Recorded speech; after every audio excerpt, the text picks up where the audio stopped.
والصلاة والسلام على سيد المرسلين أما بعد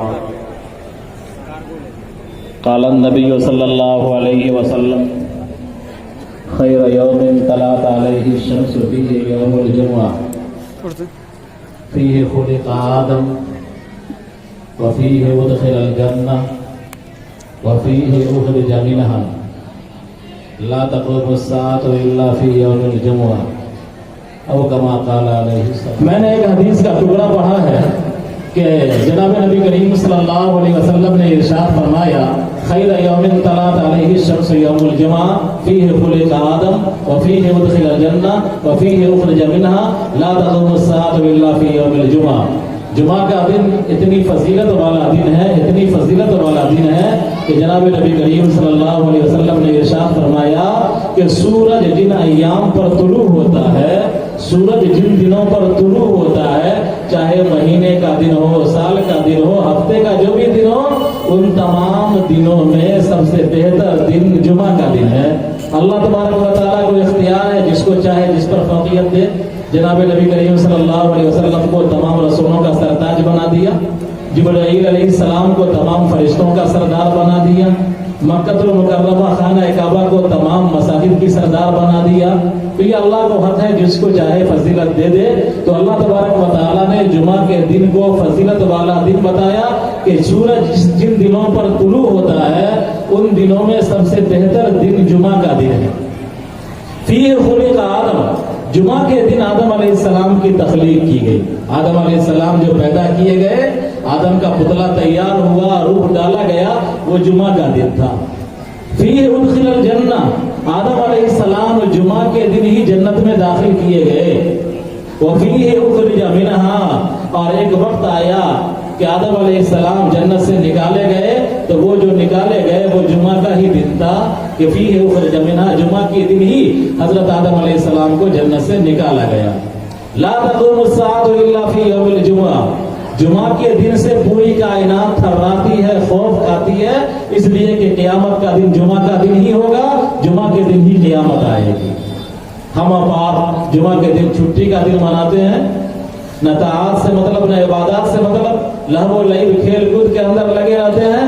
پوری کائنات جمعہ کے دن سے ڈرتی ہے اور ہم اور آپ جمعہ کا دن چھٹی کے دن کو مناتے ہیں اور عیش و عشرت میں لگاتے ہیں۔ تو قیامت کا دن جو ہوگا وہ جمعہ کا دن ہی ہوگا، قیامت کا دن، قیامت جمعہ کے دن ہی آئے گی۔ جمعہ کے دن آدمی کو پہلے مسجد میں آنا چاہیے۔ ایک حدیث اور سنا دیتا ہوں مختصر اور بات ختم کر دوں گا۔